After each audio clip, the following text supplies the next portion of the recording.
Ek is die Alfa en die Omega, die begin en die einde, sê die Here, wat is en wat was en wat kom, die Almagtige. Genade en vrede word aan die geskenk van God ons Vader en van Christus Jesus ons Here, deur die kragvolle werking van die Heilige Gees. Amen.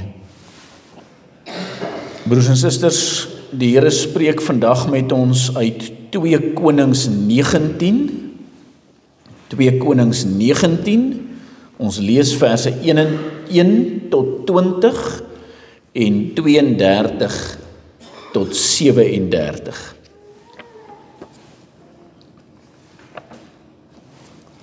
Twee Konings 19, vers 1 tot 20 en 32 tot 37. Voordat ons na die woord van die Here luister, kom laat ons eers saam bid.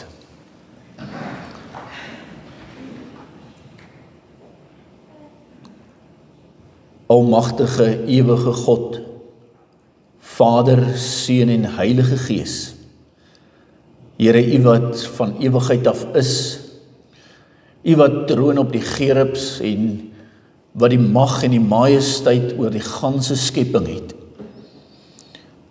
U wat die God is wat elke ryk regeer. Aan U wil ons die lof en die eer bring. U wat in majesteit en heerlikheid regeer, maar ook U wat as Vader U oor ons ontferm het, en U Seun gestuur het om ons te red uit die ellende waarin ons vasgevang was. U wat ons daardeur ook U kinders gemaak het, en ons vir Uself tot kinders aangeneem het deur Jesus Christus. Here, ons kom as gemeente voor U buig. Ons kom bid U, Here, dat U deur U Gees in ons sal werk om ook te kan hoor wat U deur U woord en deur U Gees vir ons kom leer. En dat U ook sal gee, Here, dat dit wat ons vandag hoor in ons harte sal vestig. En ons grootste nood aan U sal opdra, omdat ons weet dat ons in Jesus Christus met U versoen is, en U vir ons alles wil gee wat nodig is vir ons saligheid. Daarom bid ons, Here, dat U ook so in ons harte sal werk, dat ons deur die Gees versterk word, om te verstaan en te kan gaan lewe vir U. In Jesus naam vra ons dit. Amen.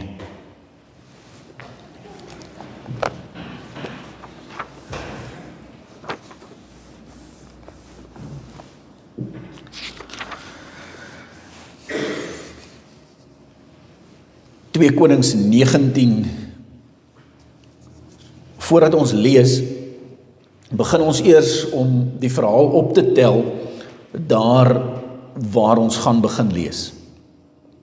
So 'n paar jaar van tevore het die Here vir Israel, die Noordryk, in ballingskap laat gaan deur die Assiriërs. Die Assiriërs wat hierdie magtige ryk is, wat die Here laat opstaan, juis as die metode waarop hy die Noordryk of dan Israel straf vir hulle afgoderry. En dan kom daar in Israel, in die Suiderryk, in Juda en Benjamin, of die Suidryk soos ons dit noem, 'n paar slegte konings na mekaar. En hierdie slegte konings maak dat die toorn van die Here ook oor sy volk daar kom. En hy laat die Assiriërs Israel bedreig.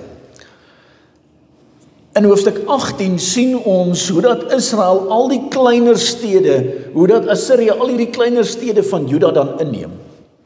So ons kan vandag begin om te sê, eendag was daar 'n groot koninkryk genaamd Assirië. En hy het hierdie hele ryk begin oorneem, daardie hele gebied van Israel het hy begin oorneem. En nou is hy besig om by Lagis oorlog te maak teen een van die laaste stede van Juda wat nog nie ingeneem is nie. En al wat oorbly is Jerusalem. En nou stuur hy gesandte, boodskappers Jerusalem toe. En as jy hoofstuk 18 gaan lees, dan kom hulle en hulle sê vir Israel, vir Jerusalem, julle moenie dink julle gaan bly staan en ons gaan oorwin word nie. Julle vertrou op julle God.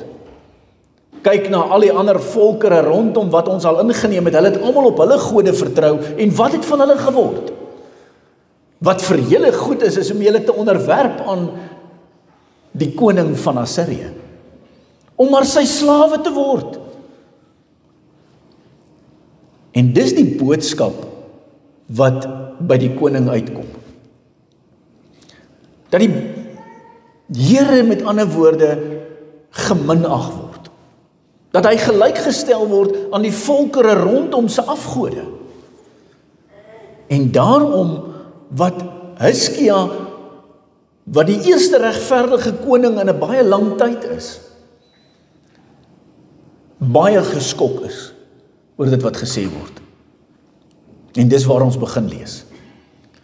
Ons begin lees in hoofstuk 19 vers 1. Toe koning Hizkia dit hoor, het hy sy klere geskeur en hom met roukleed bedek en in die huis van die Here gegaan.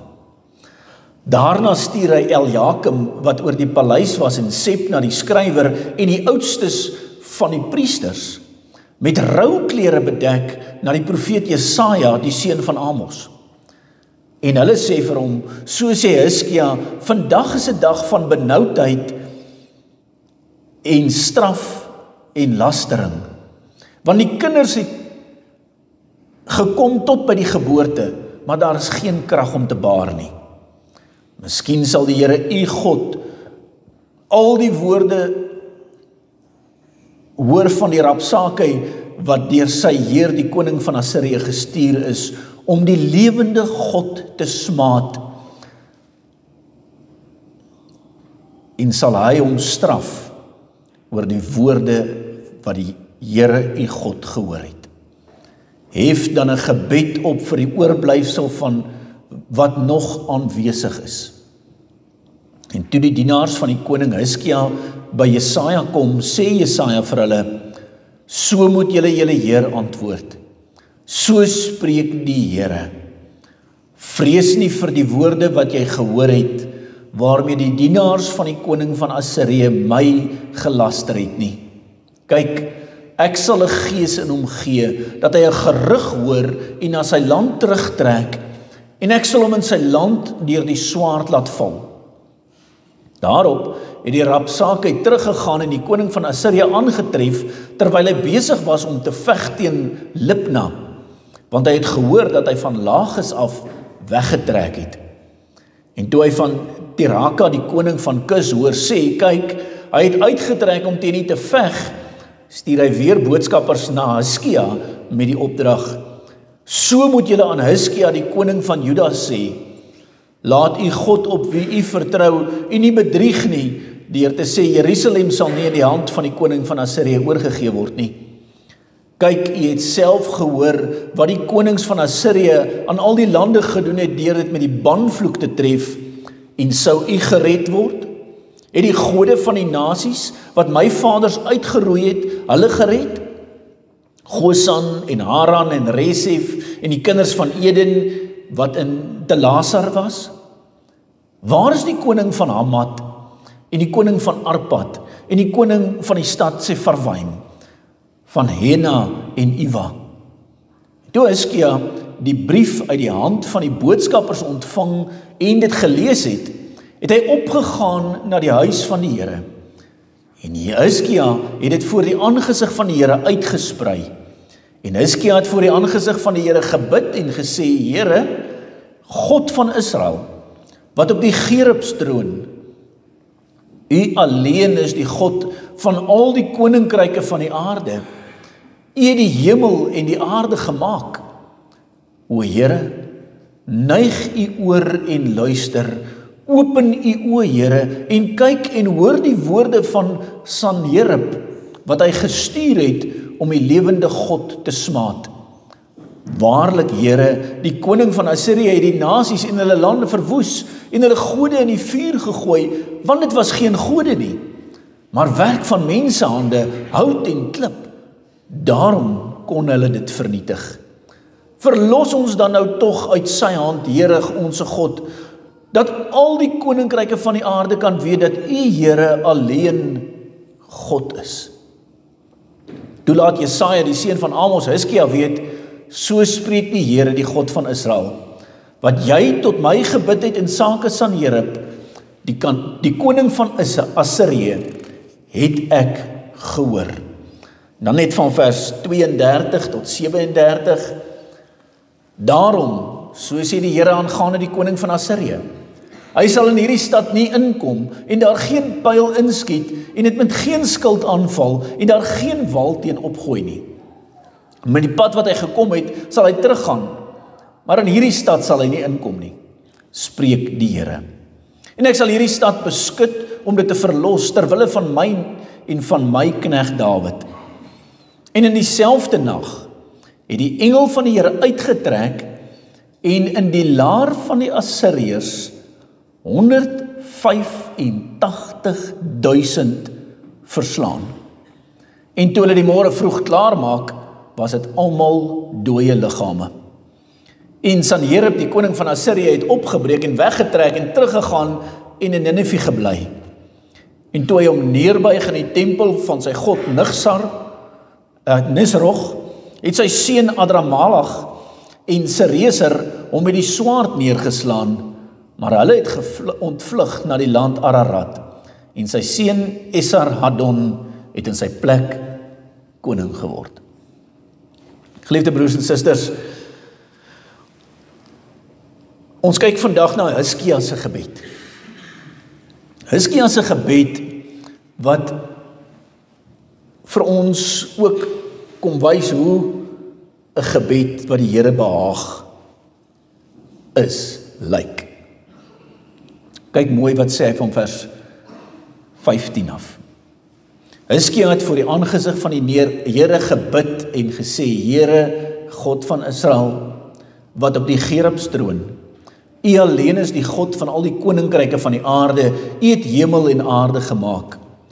O Here, neig U oor en luister, open U oë, Here, en kyk, en hoor die woorde van Sanherib, wat hy gestuur het, om die lewende God te smaad. Waarlik, Here, die konings van Assirië het die nasies en hulle lande verwoes, hulle gode in die vuur gegooi, want dit was geen gode nie, maar werk van mensehande, hout en klip. Daarom kon hulle dit vernietig. Verlos ons dan nou tog uit sy hand, Here onse God, dat al die koninkryke van die aarde kan weet, dat U, Here, alleen God is. Geliefde broers en susters, ons het verlede weer gehoor dat, omdat ons nie mag het om uit God se wil te doen nie, ons dit van hom moet afbid, dat gebed vir ons iets noodsaakliks is. En gebed is veral noodsaaklik wanneer die kerk van Christus bedreig word. Gebed is veral 'n noodsaaklikheid wanneer ons eie nood begin besef. En dit is wat hier met Hiskia gebeur. Hiskia is die eerste regverdige koning en die Bybel praat van hom baie interessant as die koning wat op God vertrou het. Die Bybel praat van Salomo as die koning wat God wysheid gegee het. Van Hiskia as die koning wat God vertrou het. En Hiskia kom in hierdie moeilike omstandighede waar daardie leermag van die Assiriërs wat al die hele gebied oorwin het, nou voor die poorte van Jerusalem lê. En die slagveld is opgestel. 185.000 ten minste lê voor Jerusalem se mure. Terwyl hulle besig is om Lagnis en Libna in te neem. Met ander woorde, daar is nog 'n groot leermag wat besig is aan oorlog te maak aan die ander kant. Maar hierdie koning raak so arrogant, dat hy dink hy kan die Here, die God van Israel, dieselfde sien as die gode van al hierdie ander dorpe en stede en landjies en volkies rondom hulle, wat hy sy gode in die vuur gegooi het, want hulle is van klip en van hout gemaak.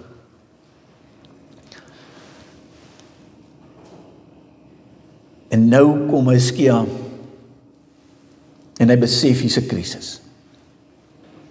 Hizkia sy reaksie is nie om sy owerstes, sy raadgewers, sy generaals, sy parlement te gaan vra wat moet ons nou doen nie. Nee, Hizkia gaan na die Here toe. In hierdie verhaal sien ons 2 keer hoe dat Hizkia in die tempel van die Here ingaan, homself verootmoedig voor die Here, en dis wat dit beteken om jou klere te skeer en 'n roukleed aan te trek.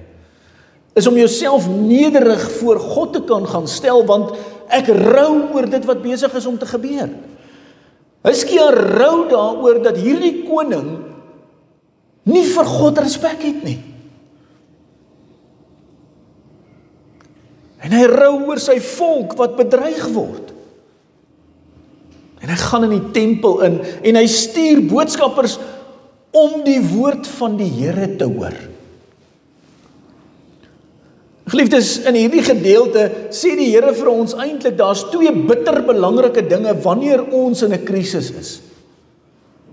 In die eerste plek is, kom ons gaan na die Here toe daarmee. Dis soos verlede week wat ons gepraat het oor die kind wat leer swem en wat in die water is, maar soms is daar watergras of modder wat 'n kind se bene kan vashou en hy kry nie geswem nie. Wat doen hy dan? Hy roep na sy vader. Hy roep na hom wat hy vertrou om hom te help. Maar as hy nie luister, wanneer sy pa daar van die wal af vir hom sê, maak so nie, gaan hy nie daar uitkom nie. En dis die probleem wat ons baie keer mee sit. So ons roep en ons skree, ons bid, maar ons hoor nie wat die Here sê nie. Daarom is al 2 hierdie dinge nodig. Dat ons na die Here toe gaan, dat ons hom aanbid, dat ons hom aanroep, maar ook dat ons luister wat hy sê. Want as ons dan doen wat hy sê, dan gaan ons uit daai modderige sluk uitkom. Gaan ons weer op die rots geplaas word, soos hy sê. Maar dit help ook nie. Dit help ook nie as ons hulp op 'n ander plek gaan soek nie. Wat sou gebeur het as Hizkia die generaals of die oudstes van die stad gevra het, sy raadgewers gevra het, wat moet ons nou doen?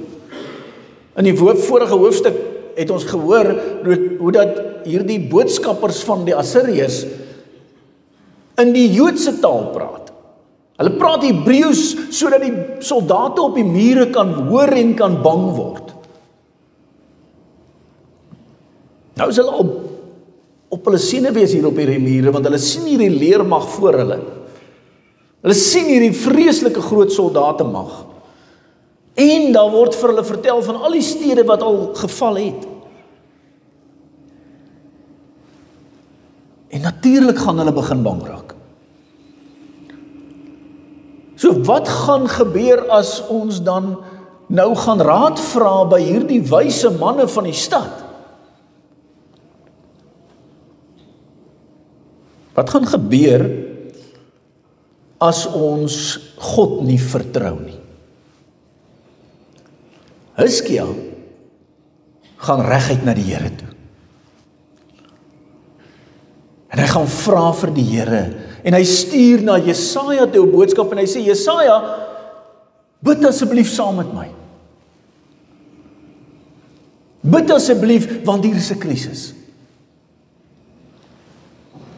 En dan stuur Jesaja vir hom die boodskap om vir hom te sê, moenie bang wees nie.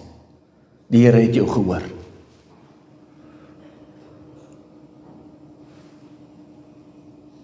En dan kom die Assiriese koning en hy stuur weer boodskappers en hy sê dieselfde ding, hierdie keer sit hy dit op skrif. Ek gaan hierdie stad inneem, jy kan my nie keer nie. En wat doen Hizkia?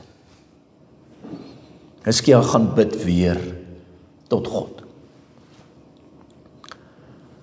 Maar hier is nou waar ons moet gaan vra, hoekom is dit dat God Hizkia se gebed verhoor het?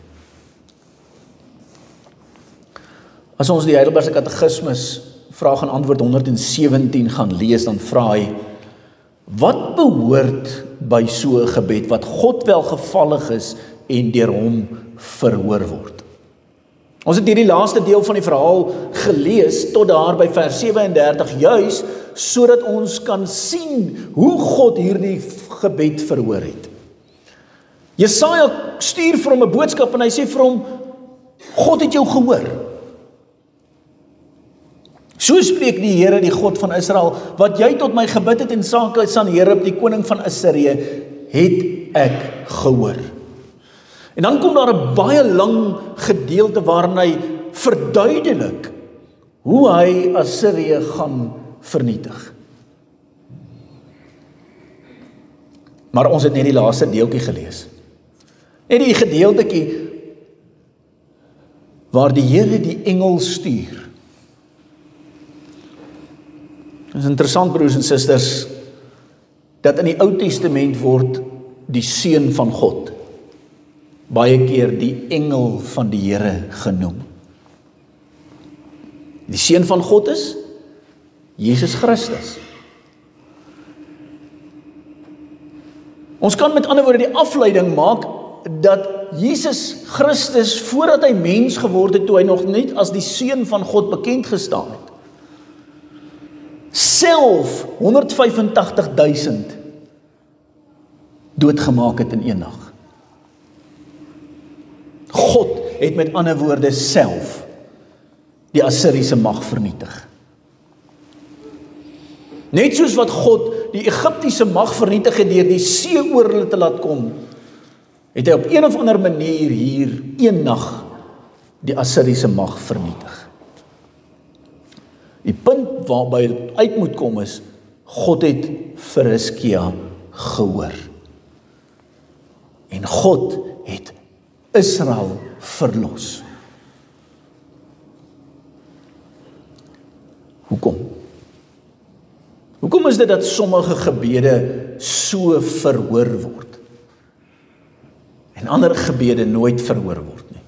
Ons het verlede week daaroor gepraat, het ons gesê, die gebed van 'n ongelowige word nie verhoor nie. Jakobus 4 is baie duidelik ook daaroor, as jy iets bid om dit in jou eie selfsug te kan geniet, gaan die Here dit nie verhoor nie. Maar kom ons kyk na Hizkia se gebed. Om te kyk hoe lyk 'n gebed wat God behaag. En daar's basies 3 dinge wat in hierdie gebed na vore kom, wat die Heidelbergse Katekismus ook vir ons sê nodig is vir 'n gebed wat God hoor. Ten eerste, dat alleen die enige ware God wat hom in sy woord aan ons geopenbaar het, van harte aangeroep word vir alles wat hy ons beveel het om voor te bid. Met ander woorde, ons mag alleen die enige ware God aanbid. Dis wat ek net nou probeer sê het, deur te sê, as ons 'n afgod aanbid, of as ons gaan raad vra by iemand anders, is dit nie dieselfde as 'n gebed tot die ware God nie. Dis soos 'n kind wat in die swembad is, en wat iemand wat daar op die kant van die swembad staan, roep en sê, help my. Maar hierdie mens gee glad nie vir hom om nie. Dis soos 'n kind wat hierdie verbeeldingsmaatjie het, waarmee hy elke dag speel.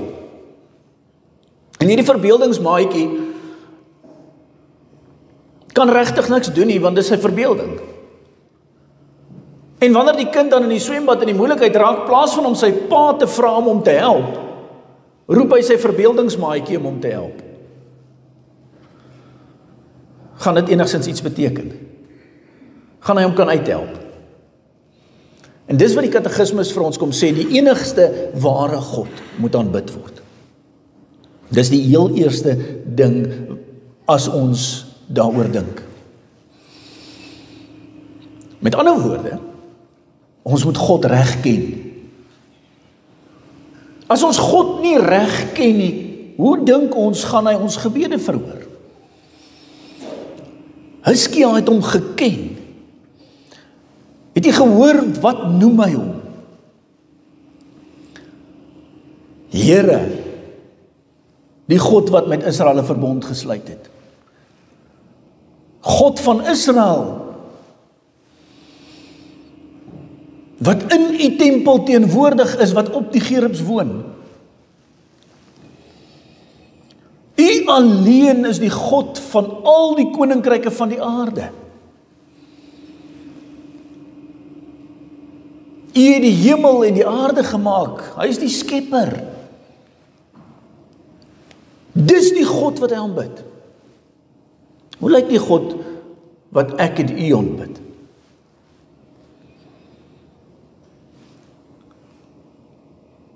Is dit maar net die liewe Jesus, wat vir my moet lief wees ongeag wat ek doen? Of is dit maar net die God van liefde wat alles oorsien, soos die oupa wat sy kind op sy skoot tel? Of is hy my Vader wat in die hemel is? Is hy die skepper van hemel en aarde? Is hy die een wat oor die koninkryke van die aarde regeer? Is hy die almagtige, ewige, onsienlike, onveranderlike, regverdige, ewige? Ken u God? Kinders, julle moet God leer ken. Want as jy God reg ken, en jy God aanbid, vir wie hy is, dan, sê die Bybel, sal hy jou hoor.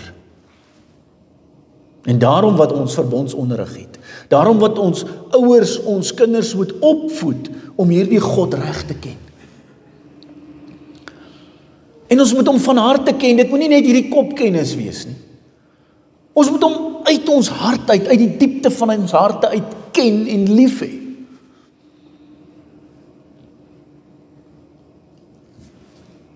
En ons moet hom aanroep, sê hy, vir alles wat hy ons beveel het om voor te bid. Daarna sal ons in die volgende 6 na 8 preke bietjie meer detail gaan kyk. Waarvoor bid ons vir die Here? In tweede plek, sê die katekismes, moet ons ook ons eie nood verstaan. Ons nood en elendigheid reg en grondig ken, sodat ons voor die aangesig van sy majesteit ons verootmoedig. Hizkia verstaan die nood waarin Jerusalem is. Hy verstaan die nood waarin God se volk is. Die Satan is besig om deur 'n heidense koninkryk God se volk te bedreig en te probeer vernietig. En daarom gaan hy na God toe met die probleem. En so is dit deur die eeue die Satan se mikpunt om die kerk van Christus te vernietig. En dit is Hizkia se nood wat hy voor die Here bring. Maar dit is meer as dit. As die kerk vernietig word, as die volk van God vernietig word, wat gebeur volgende? God word op dieselfde vlak gesit as daardie ander volke se gode wat in die vuur gegooi is. Dit kan mos nie. So die nood is in die eerste plek God se eer. En ons sien dit in hierdie gebed van Hizkia. As die kerk afgebreek word, broers en susters, word God se eer daardeur vernietig.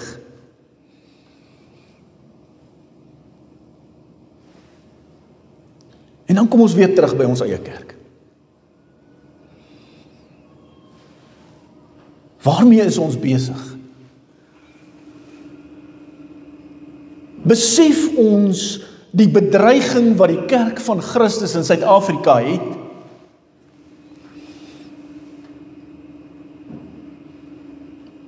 ...49 vlugtelinge sê nie niks nie.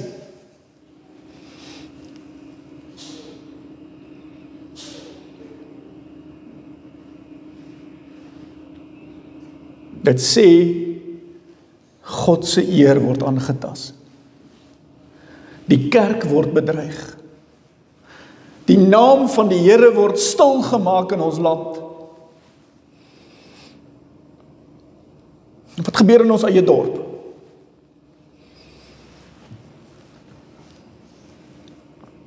Vergeet wat by ons in die gemeente gebeur het die afgelope 6 maande. Maar kyk om ons. Hoe is dit moontlik, broers en susters?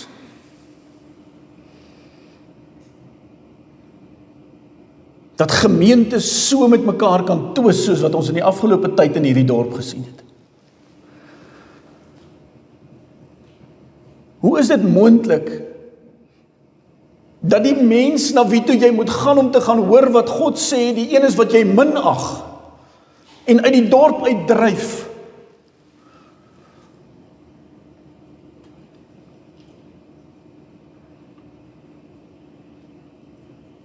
Hoe is dit moontlik, broers en susters, dat 4 predikante waarvan ek weet uit hierdie dorp uit gedryf is deur die gemeenskap?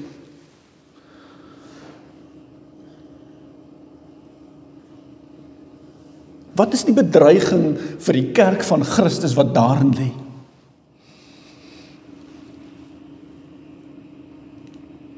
Ken ons nood? Is ons nood net die bedreiging van ons bestaan en daarom vlug ons Amerika toe? En daardeur, broers en susters, wil ek nie die mense wat Amerika toe gevlug het kritiseer nie. En enige iemand wat as vlugteling soontoe wil gaan, sal ek nie kritiseer nie.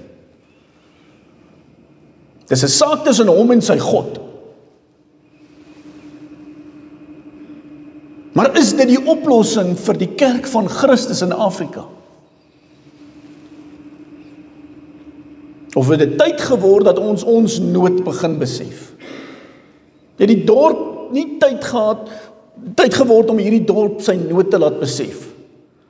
Hoekom word die kerk van Christus in hierdie dorp aangeval? Want broers en susters, as die woord van God stil gemaak word, word die kerk aangeval, nie die dominee wat stil gemaak is nie.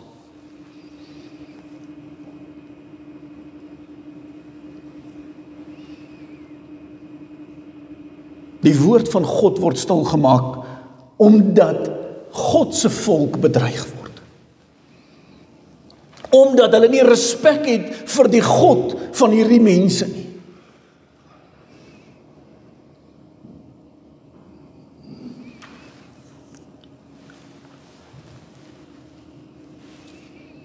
Ken ons onsself? Ken ons nood? As gemeente, Besef ons hoe groot die aanslag teen ons as kerk van Christus is. 'n Politieke aanslag, 'n ekonomiese aanslag, 'n geestelike aanslag. Ken ons nood? Of is dit net die polities-ekonomiese aanslag wat vir ons nood uitwys?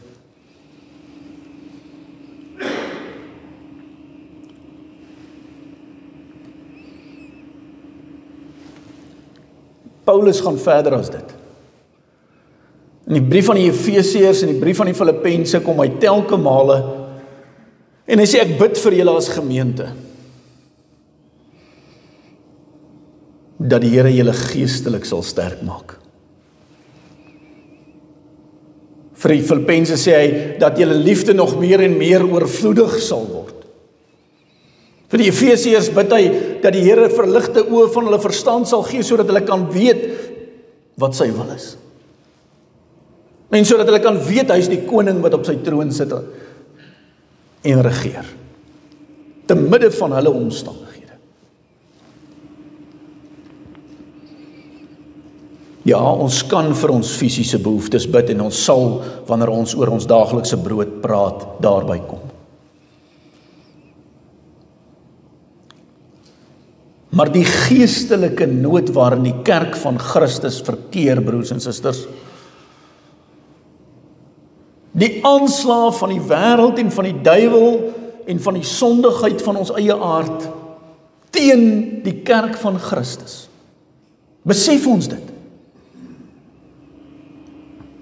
Hoe lyk jou geestelike huis? Wat is die bedreigings van jou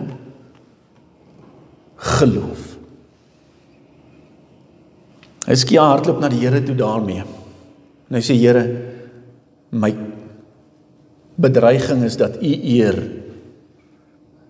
afhang van hierdie volk se voortbestaan. Op die ou einde moes Christus kom om die bedreiging teen die kerk te kom vernietig. En hy het. Ja, hier het hy gekom as die engel van die Here en 185.000 soldate doodgemaak.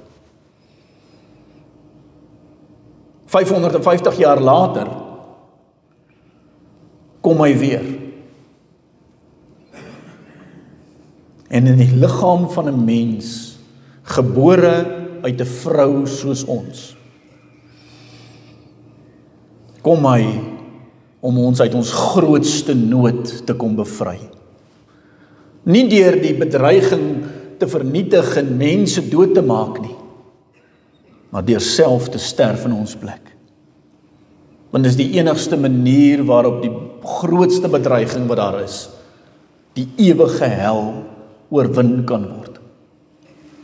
Dis deurdat hy daar moes ingaan en dit moes gaan oorwin deur sy dood en opstanding. Maar net so 'n wonderwerk as wat hy 185.000 op een nag doodslaan, is sy kruis en sy opstanding. Groter selfs, want dit is 'n oorwinning oor die dood. En daarom, broers en susters, is ons nood in Jesus Christus reeds aangespreek. Daarom kan ons, wanneer ons ellende besef, uitroep, Here, help. Red my. Daarom kan ons as kerk vandag ook uitroep, Here, help. Kom red. Kom maak nuut. Die derde ding wat Hizkia vir ons kom leer in sy gebed is vertroue.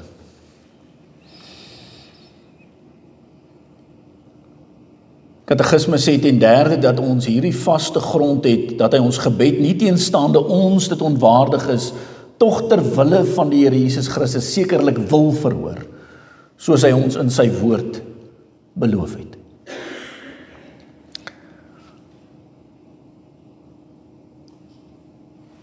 Jesus Christus het alles gedoen wat nodig is om ons te red.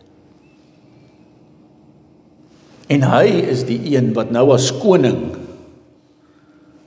in die volmaakte tempel soos Hiskia vir sy volk intree. Dis hoekom hy kan sê, alles wat julle in my naam vra, dit sal ek my Vader vra en hy sal dit vir julle gee. Alles wat my verheerlik, alles wat volgens my wil is, sal julle ontvang.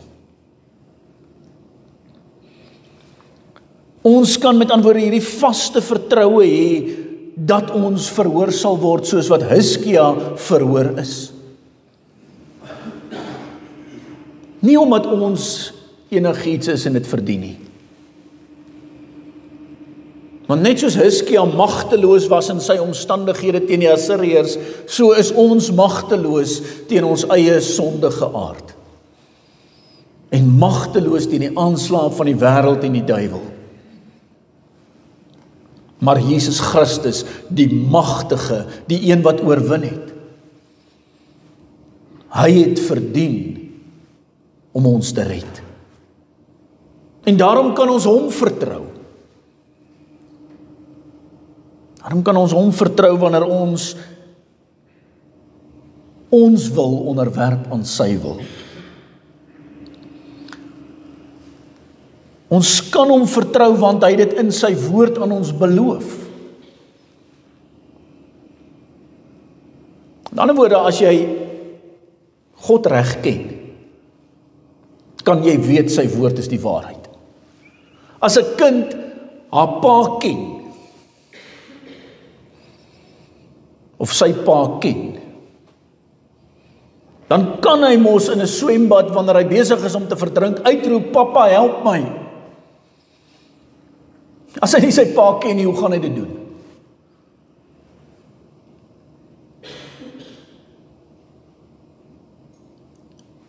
Net so kan ons God vertrou as ons hom ken. Kan ons weet ons sal gered word, want hy het dit beloof. Kan ons weet hy sal sy kerk in stand hou, want hy het dit beloof. Maar dit vat dit nie weg dat ons nood aan hom moet uitroep nie. Dis nodig om dit te doen. Ons het nodig om na ons Vader toe te gaan en ons nood aan hom uit te roep en te sê, Here, help.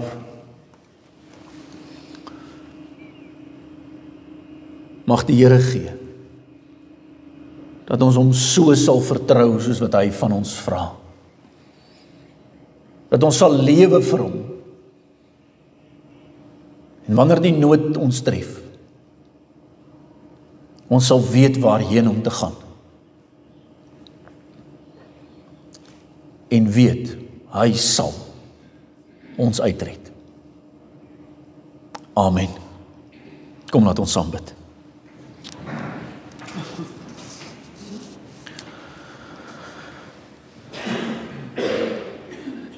Here God almagtig, U die skepper van hemel en aarde, U wat alleen heers oor al die koninkryke van die aarde, U wat op U troon in heerlikheid sit, U wat in Jesus Christus U oor ons ontferm het, en ons U kinders gemaak het. Here, ons wil U loof en prys en dank, omdat U ons nood raak gesien het voordat ons dit nog besef het. Ja, Here, omdat U ook U Gees gestuur het, sodat ons dit kan besef. U evangelie boodskap gestuur het, sodat ons dit kan hoor.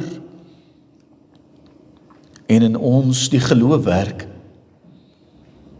Here God, ons wil U loof en prys en dank en eer. En daarom wil ons ook vandag ons nood weer voor U kom neerlê. Ja, Here,